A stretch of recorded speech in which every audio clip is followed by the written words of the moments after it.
somebody sent a said you're making fun of me cause I'm young and got no money. No got any time with school but you got no time to study. Well, I can't wait to tell you all about her, all about the weekend. And I can't wait for you to hear me shout. Hello gamers, welcome to episode 3 of Video Games and the World. My name is John and this is the third and final part of the pilot episode which will focus on the next step in the evolution of gaming with the rise of the Dreamcast, PS2, and other consoles, and also the introduction of online gaming in consoles even though it was already prevalent on PCs.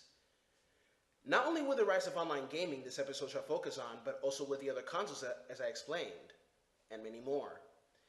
This shall also involve the future of the gaming industry as it continues to mature with each passing generation bringing new consoles and new advanced styles of gaming. The 6th generation, the rise of online gaming. Online gaming was already prevalent in PCs with games such as EverQuest, StarCraft, and many more before all the World of Warcrafts, Counter-Strikes, and League of Legends games ever existed. But how did online gaming arrive to home consoles? Well, it all began with the 6th generation, or the 128-bit era of video games, which started in 1998 till 2008. This era began in November 27, 1998, with the release of the Sega's final console, the Dreamcast. Consoles of this generation include the PlayStation 2, the GameCube, and the Microsoft Xbox. The Dreamcast, however, was the first console of its kind to have online features, and the last as well, with online play and downloadable games, as well as reviving the Sonic the Hedgehog series that was strangely on hiatus during the 5th generation. However, Sony, fresh off a victory in last generation's console wars, was gearing up to release the PlayStation 2. The hype surrounding this console, as well as many dubious or bad decisions on Sega's part in previous generations leaving them with a shaky public opinion, led to insufficient sales to keep Sega afloat, leading to the quick end of the Dreamcast in early 2001, and a former console maker going third party. And most games created by Sega, such as Sonic, ended up in the Nintendo GameCube and the Microsoft Xbox, not to forget the PS2. In the Dreamcast, however, people will play online with games such as NBA 2K and 2K1, Phantasy Star Online, and so on. Before the Dreamcast was released, however, there were early attempts to bring gaming to online, such as the Satellaview for the Super Famicom and the Nintendo 64 DD, which faded into obscurity and never ever seen the public eye, which was not a success, of course. 16 years ago, the PlayStation 2 was released and achieved massive popularity, and it's the second video game console to feature online gaming features. But what was required to play online on the PS2? The network adapter. All versions of such device provide an Ethernet port, while some North American versions also feature a phone-line port for dial-up connection. The newer slimline versions, however, have an Ethernet port built into them, making the network adapter unnecessary and hard drive use nearly impossible, as well as ruling out any need to keep the network adapter in production. Playing online games requires that users set up the system's network connection configuration, which is saved to a memory card. This can be done with a network startup disk that came with a network adapter or using one of many games that had the utility built into them, such as Resident Evil Outbreak, to set up the network settings. The new slimline PlayStation 2 came with a disc in the box by default. The last version of the disc was a network startup disc 5.0, which was included with the newer SCPH 90004 model released in 2009.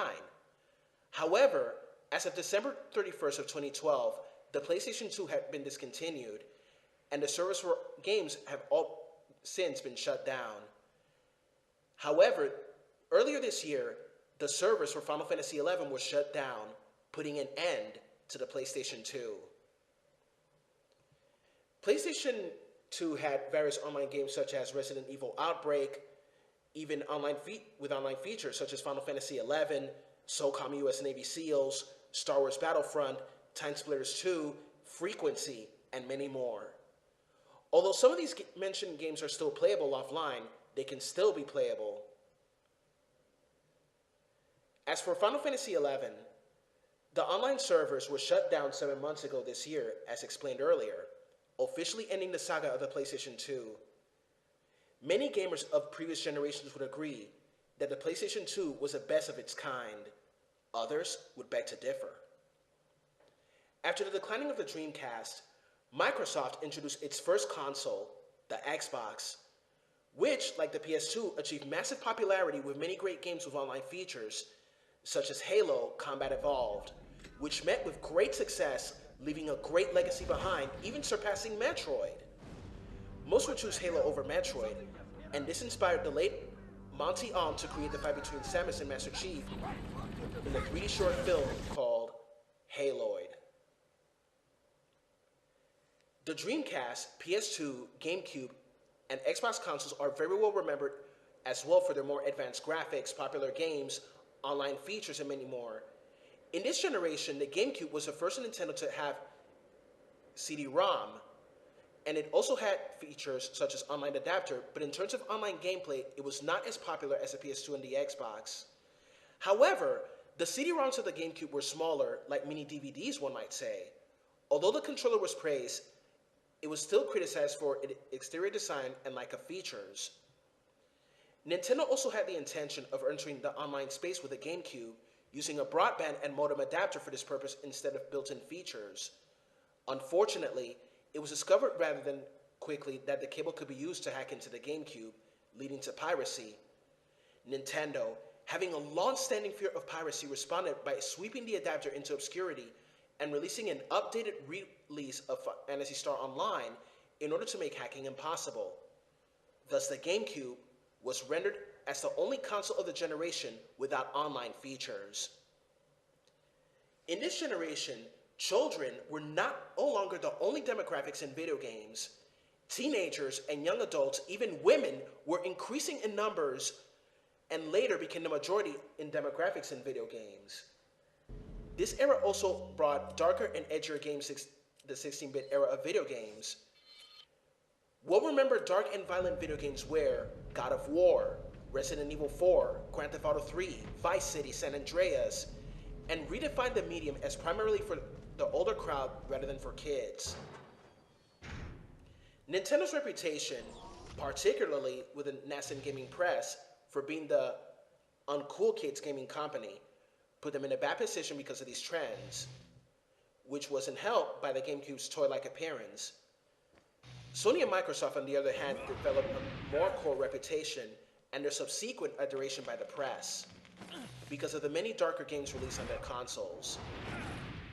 There was no genre that defined this era.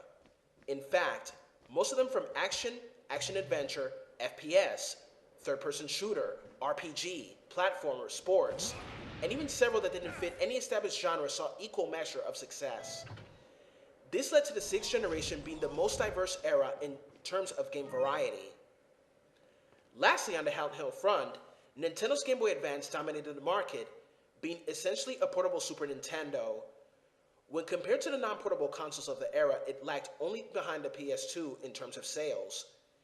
It would beat Nintendo's last 2D system and the last of the Game Boys. Notably, backward compatible to even games for the first Game Boy, at least in its original model. And later, the Game Boy will be replaced by the Nintendo DS.